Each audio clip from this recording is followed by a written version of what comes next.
우리 성도님들 3일 동안도 주님 은혜 가운데 잘 지내셨습니까? 우리 하나님 말씀 출애굽기 25장에 기록되어 있는 말씀을 같이 보도록 하겠습니다. 출애굽기 25장 17절.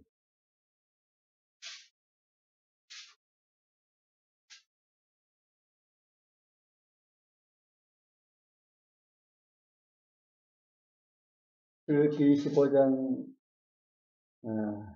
17절부터 우리 20절까지만 같이 읽겠습니다. 17절부터 20절까지 순금으로 시작.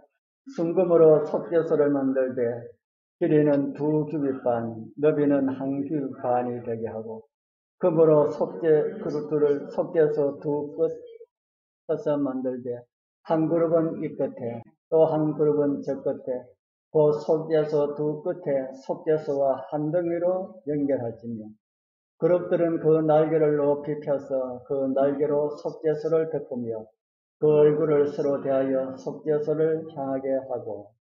되었습니다.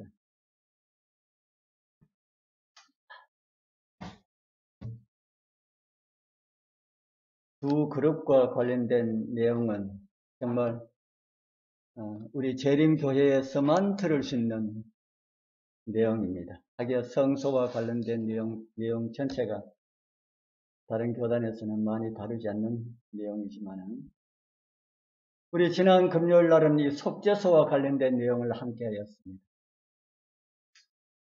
속죄소와 오늘 함께 하려는 이 그룹은 깊은 관련이 있지요.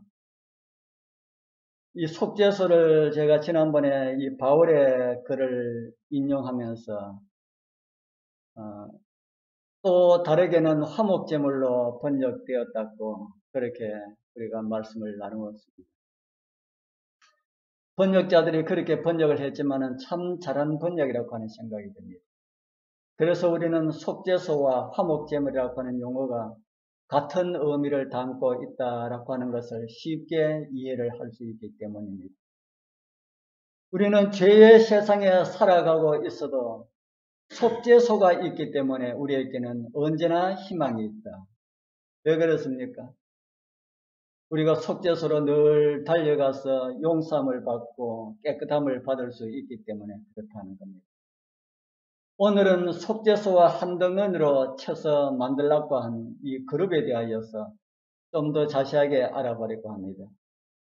이 그룹에 대하여서는 전에 참 많은 말씀들을 자주 좀 드렸습니다. 오늘 말씀은 이 그룹에 대한 정보를 더 많이 좀 찾아보도록 하겠습니다.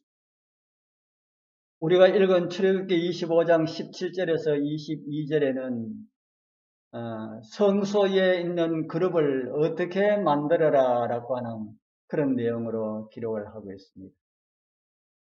우리 여러분들은 그룹을 무엇으로 알고 있습니까? 그들의 위치는 어떤 자리에 있는 존재들이라 했습니까? 그룹의 위치는 어떤 자리에 있는 존재라고 했습니까? 하늘의 천사들에 대한 언급된 말씀들이 조금 있습니다. 그 중에 성경에 참 많이 등장하는 존재들이 그룹입니다.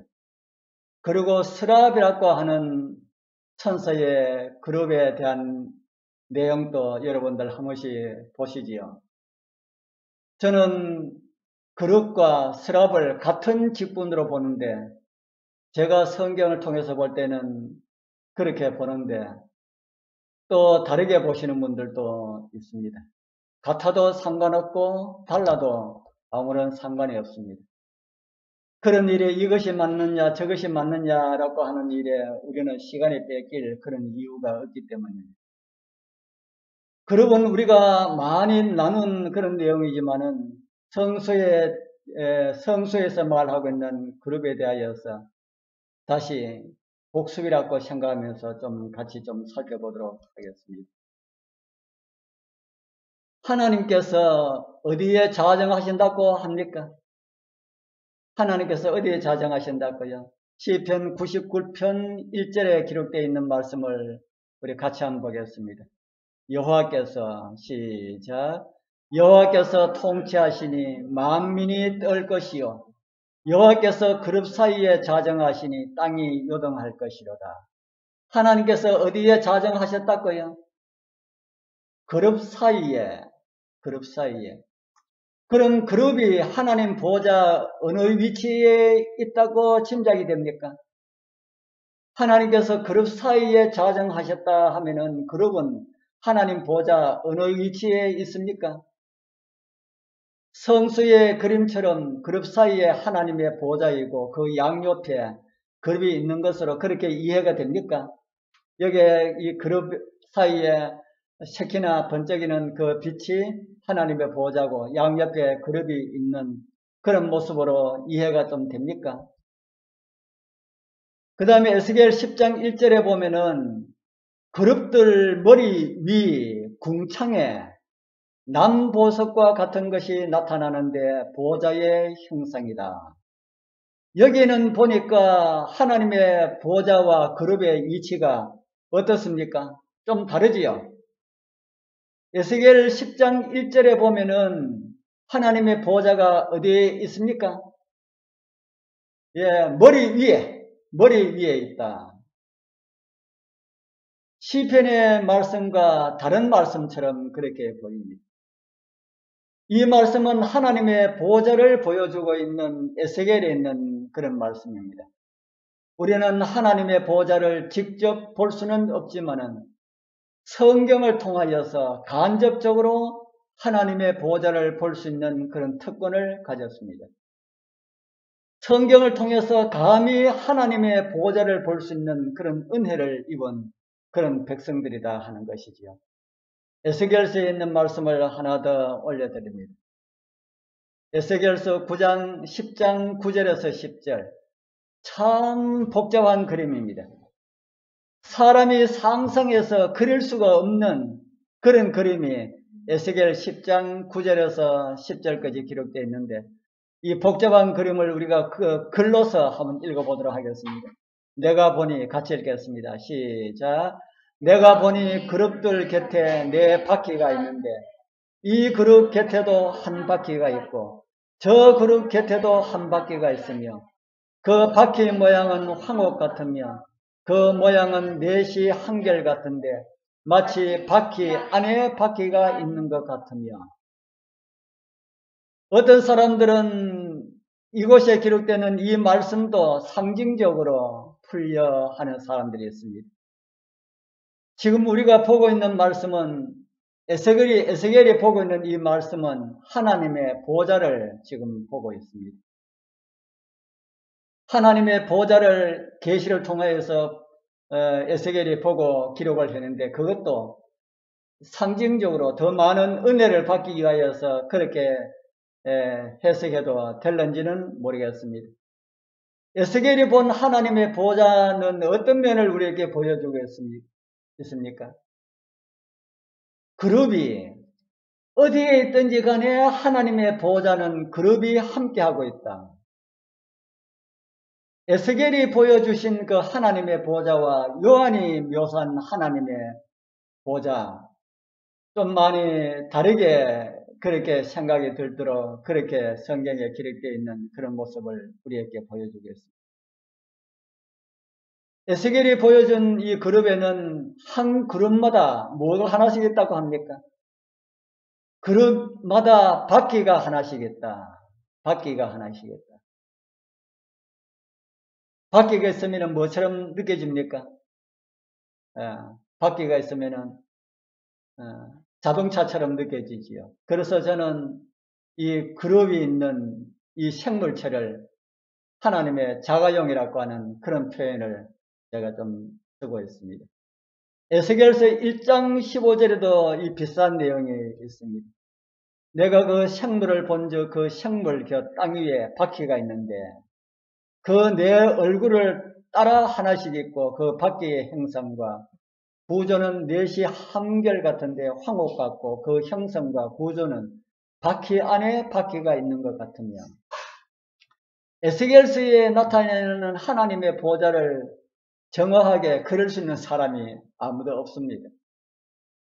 여기 화가가 그린 것도 좀 비슷하다고 그렇게 그렸는데 참 그리기가 참 힘든 모양입니다.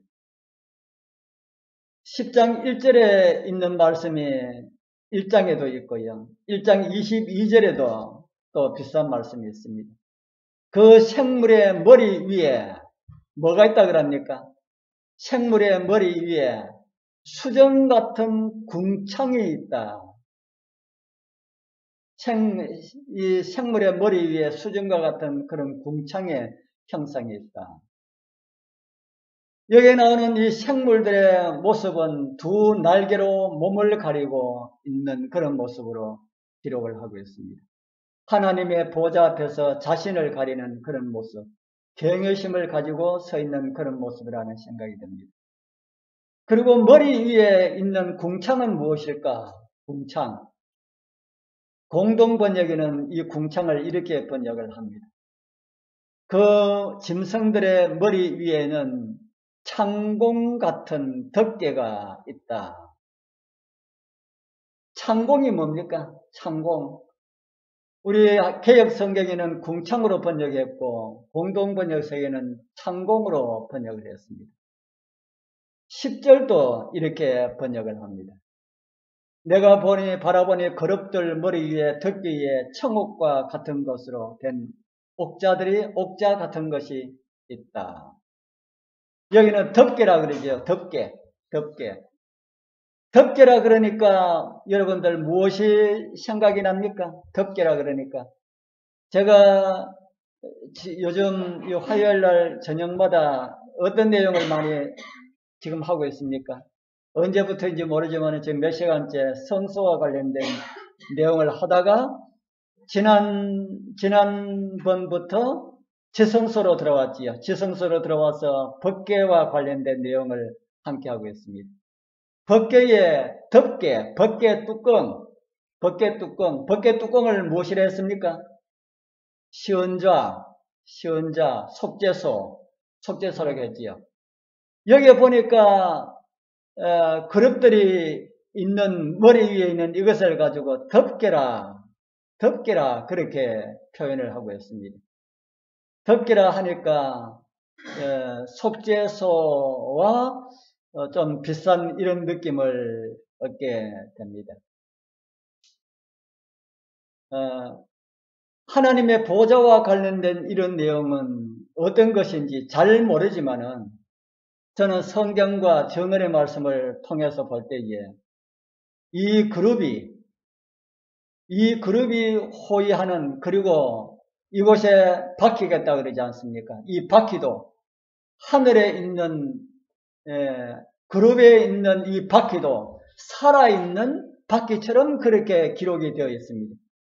어떻게 살아있는지는 우리는 모르지만은 살아있는 것처럼 그렇게 되어 있는데, 아마 우리 예수님께서 이 땅에 재림하실 때 이거 타고 오실 것입니다. 저는 그렇게 믿습니다. 이거 타고 오실 것이고, 구원받은 모든 성도들은 다 뭐 타고 하늘에 갈 겁니까? 이거 타고 하늘에 갈 겁니다. 이거 타고. 그러면은 이게 얼마나 커가지고 구원받은 사람들을 다 탈 수가 있을까요? 그래서 이걸 말하기를 창공이다 이야기하고 궁창이다 이야기합니다. 창공은 뭐고 궁창은 뭡니까? 창공은 뭐고 궁창은 뭡니까? 창공과 궁창은 하늘을 가리킵니다. 하늘. 엄청나게 큰 그 하늘이 하나님의 보좌가 좌정하고 있고 그룹 천사가 받들고 있는 그것이 하늘처럼, 그리고 마지막에 구원받은 백성들이 하나님 보좌의 앞에 가서 유리바닷가에서 하나님의 검은고를 가지고 하나님을 찬미하며 부르는 그 유리바닷가도 저는 이 하나님의 보좌라고 저는 그렇게 이해를 하고 있습니다. 우리 여러분들도 이 내용이 나올 때 좀 자세하게 개인적으로 한번 공부를 해보시고 또 좀 특별한 그런 내용이 있으면 저한테 좀 가르쳐 주시기 바랍니다. 이후에 하나님의 보좌가 있음을 에스겔도 요한도 그렇게 우리에게 가르쳐 주고 있습니다. 우리가 이제 머지않은 장래에 우리 주님께서 오실 때 이제 이 하나님의 보좌 앞에 서게 될 것이다. 하나님의 보좌 앞에 서는 것이 영광일까요? 우리 여러분들 이 땅에서 돈 많이 벌어가지고 큰 아파트 사가지고 입주하는 것보다 하나님의 보좌 앞에 서는 것이 더 큰 영광입니다. 우리 그것에 꼭 우리 한 분도 빠짐없이 다 참여하게 되길 바랍니다. 우리뿐 아니라 우리 장유교에 속해 있는 우리 모든 성도님들, 정말 우리 하나님을 믿고자 하는 모든 사람들도 다 함께 그것에 참여하는 그런 은혜가 있길 소망합니다. 그리고 세 번째 보면은 그릇과 관련된 내용을 보면은 하나님께서 그릇을 타고 나르신다라는 기록을 우리는 보고 있습니다. 시편 18편 10절에 그런 내용이 기록되어 있죠. 그릇을 타고 나르시며, 아까 그릇이 어디에 있더래 그랬습니까? 어떨 때 보면은 하나님의 보좌 양옆에 있고, 어떨 때 보면은 그릇이 어디 있어요? 그릇 위에 창공, 그러니까 그 큰 엄청나게 넓은 그 하늘을 받들고 있는 것처럼 그렇게 있으니까 하나님께서 마치 무엇을 타고 날아다니는 것처럼 그렇게 보입니까? 그룹을 타고 날아다니는 것처럼 그렇게 보입니다. 이 비슷한 내용을 에스겔도 이렇게 기록하고 있습니다. 내가 북방에서부터 폭풍과 큰 구름이 오는데 그 속에서 불이 번쩍번쩍하고 이런 것이 나타나 보이는 이런 모습을 우리에게 기록을 하고 있는데, 그러고 1장 19절에 보면은 내 생물이 행할 때마다 바퀴도 그 곁에서 행하고 생물이 땅에서 들릴 때에는 바퀴도 들려서 어디든지 신이 가려 하면은 생물도 신이 가려 하는 곳으로 가고 바퀴도 그 곁에서 들리니, 그 그릇과 함께한 차라 할까요? 비행기라 할까요? 그런 것이 함께 하나님께서 가기를 원하는 그런 곳으로 이렇게 움직이는 이런 모습이 보이는데, 마치 무슨 생각이 듭니까? 자가용 같은 그런 생각이 들지 않습니까? 이 전체가 창공과 같은 것이다. 뭐 조그마한 그런 것이 아니고요. 뭐 한 10만 명 타는 그런 게 아니고요.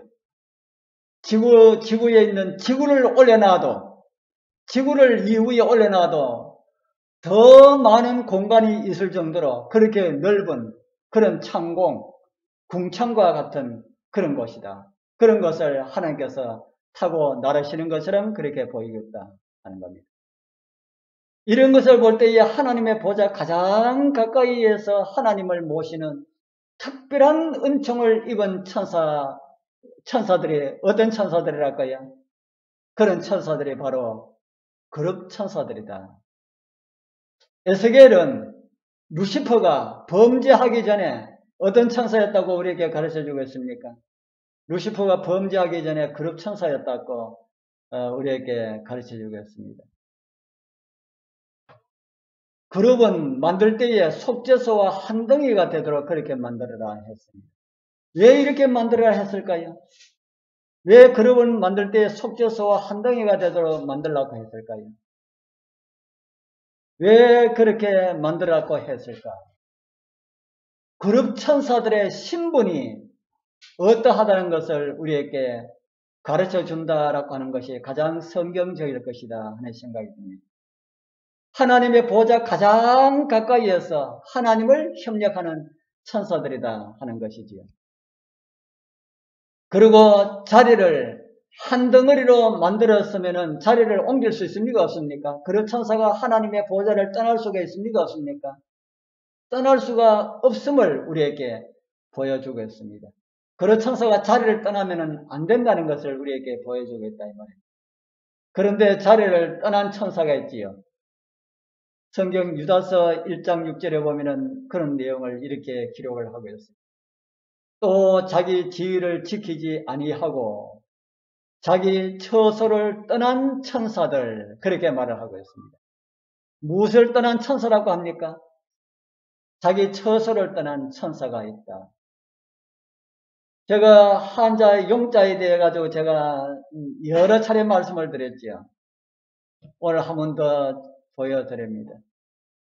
이 은총총, 위에 모자를 쓰고 있는, 용 위에 모자 쓰고 있는 걸, 그게 은총총자입니다.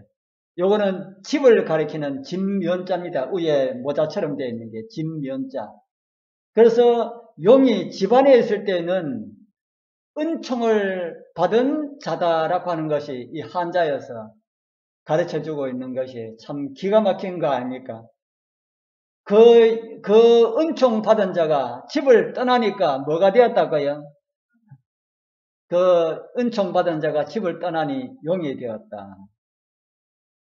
온 우주를 통틀어서 피조물 가운데 가장 존귀한 자리가 어느 자리입니까? 온 우주를 통틀어서 피조물 가운데 가장 존귀한 자리가 어떤 자리라는 생각이 듭니까?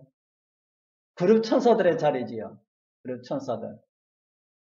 그런 자리에 있던 이 사탄 루시퍼가 타락을 하였습니다. 그의 타락을 성경은 이렇게 우리에게 말해주고 있지요.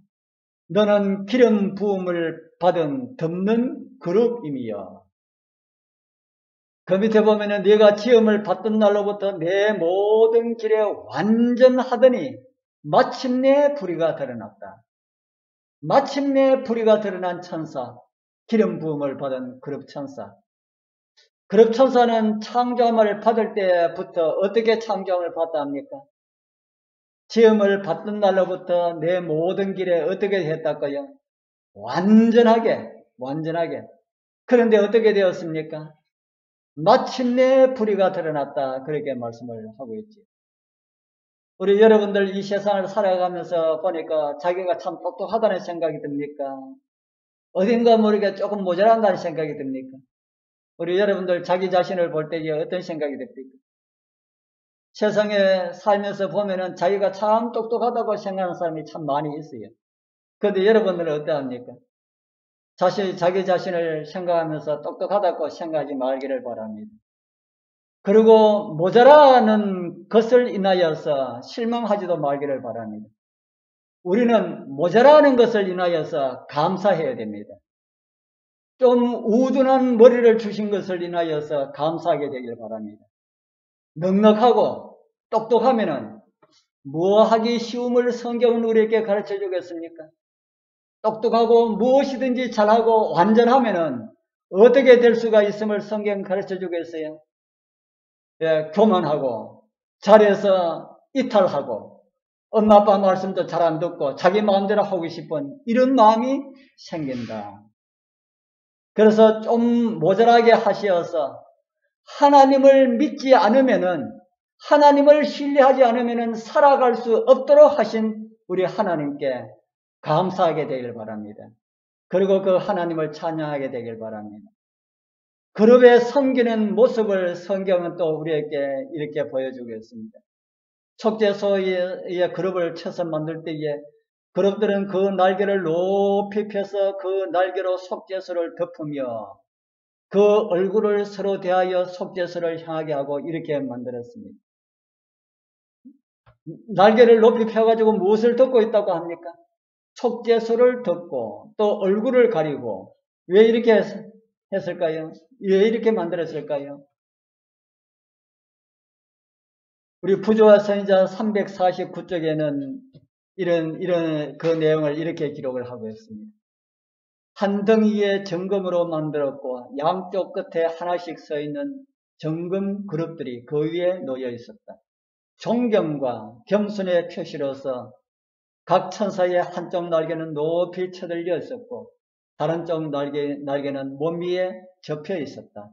서로 얼굴을 마주대하고 경건하게 머리를 숙여 벗결을 내려다보는 그룹의 자세는 마치 하늘 천사의 무리가 하나님의 율법에 대하여 가지는 존경과 구속의 경륜에 대한 그들의 관심을 나타내었다. 그렇게 기록을 하고 있습니다. 속죄소 그룹과 관련된 그림이 참 많이 있습니다. 여기에 있는 이 그림 외에도 참 많이 있더라고요.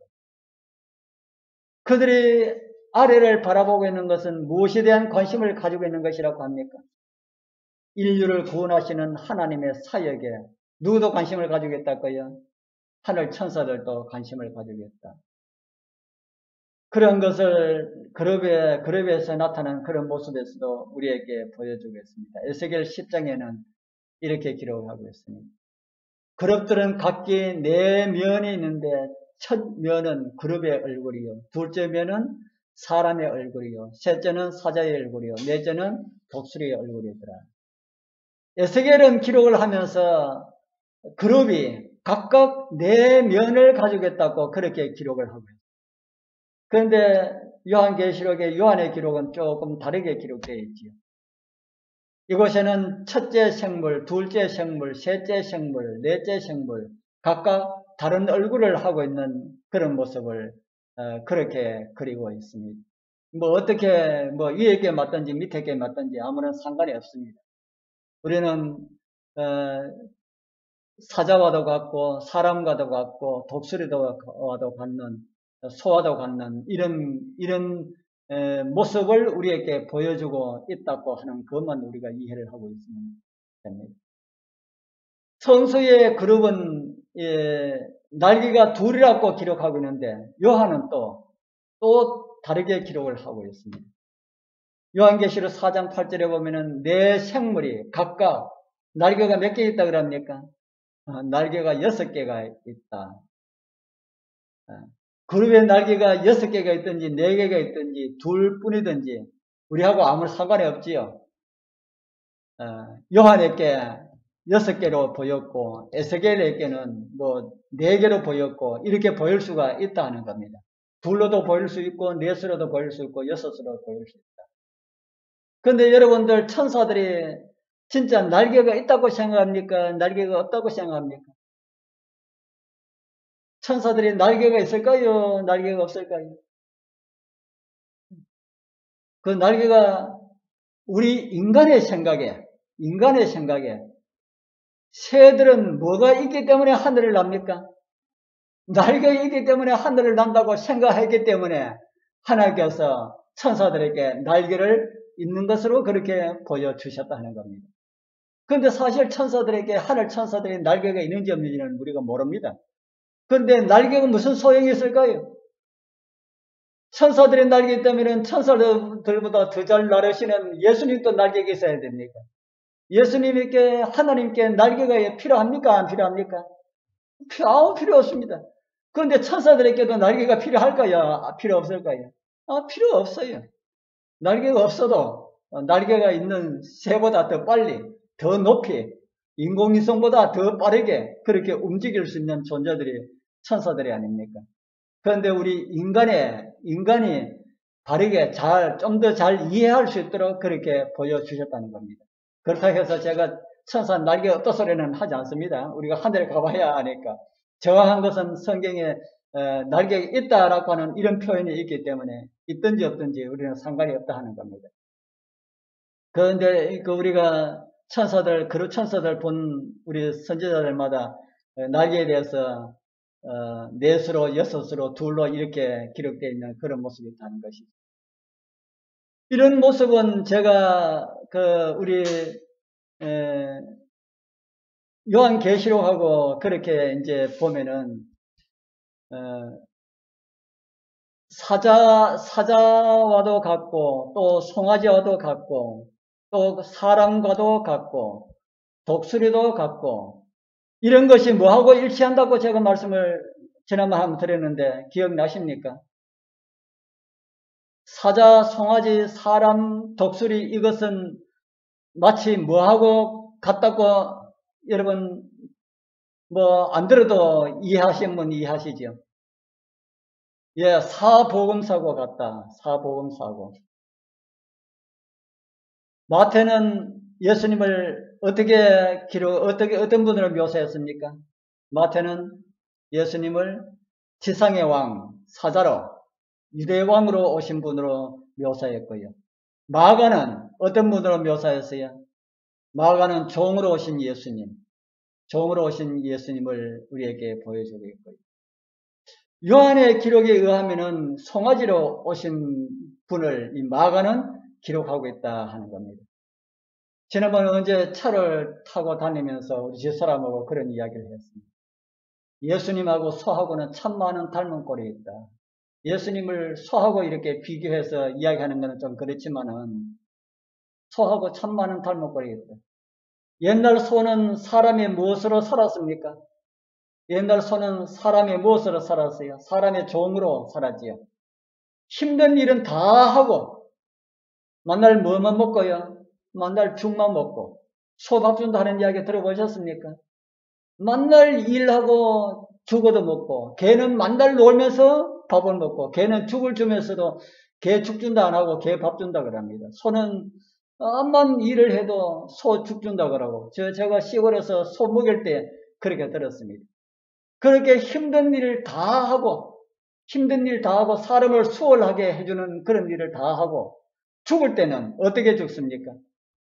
죽을 때는 자신의 몸까지 누구한테 다 줘요? 사람한테 먹이로 다 주고 소는 뼈까지 안 버린다 그러더라고요. 저는 뭐 뼈를 안 먹어봐가지고 모르겠습니다만 뭐 보양식으로 뼈도 그렇게 팔려 나간다 하는 이야기를 들었습니다.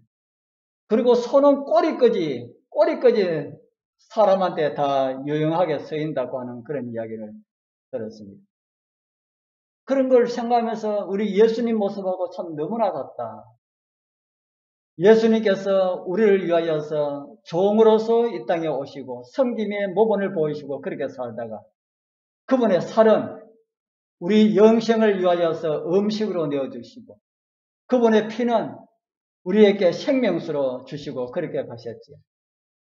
소하고 좀 비슷하다는 생각이 듭니까? 우리 성도님들, 이런 사랑을 우리에게 베풀어 주신 그런 분을 우리가 살아가면서 모른 채 한다 그런 거는 그는 사람이 아닙니다.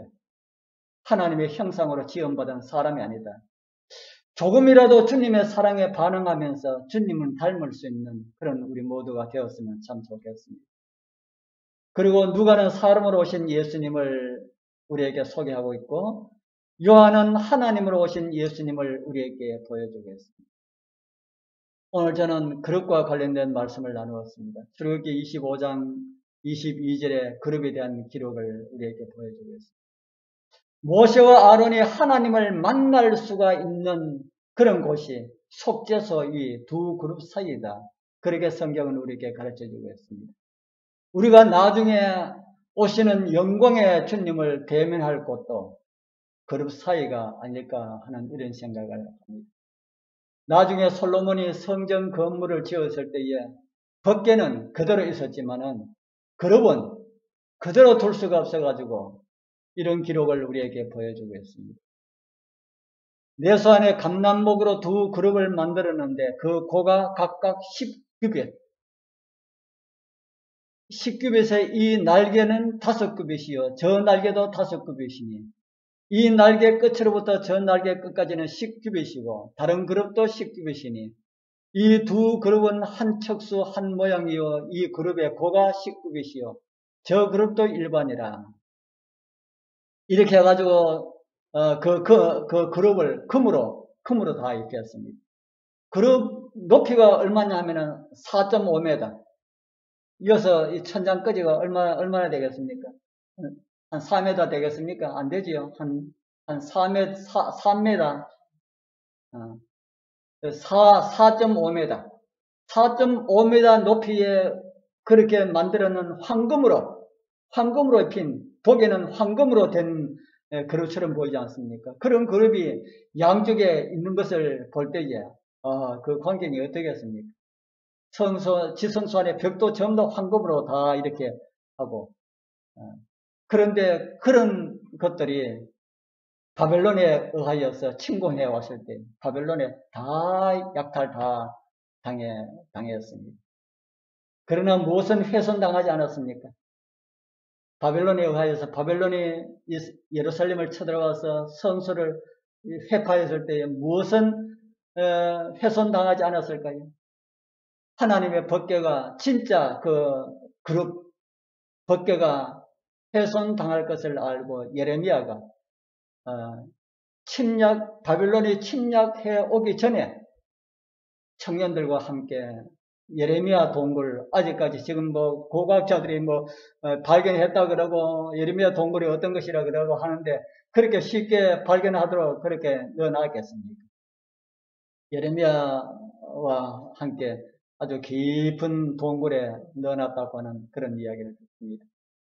비록 이 땅에 있는 그 벗개도 훼손당할 수가 있습니다. 그러나 무엇은 훼손 안 당하겠습니까? 하늘 벗개까지는, 하늘 성소까지는 훼손당하지 않겠지요. 그런데 우리는 1260년 동안 우리는 작은 뿔에 의하여서 하늘 성소까지 공격했던 그런 모습까지 우리는 역사를 통해서 우리는 보게 됩니다.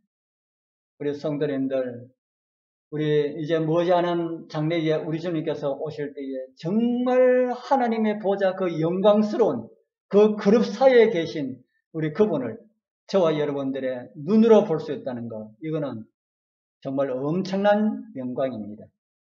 우리 그런 특권을 주시겠다고 우리에게 말씀하셨습니다. 하나님과 함께 한자리에 같이 앉겠다는 그런 말씀을 하셨다 하는 겁니다. 우리 그것에 꼭 참여하는 거룩한 백성들로 살아가게 되기를 축복합니다.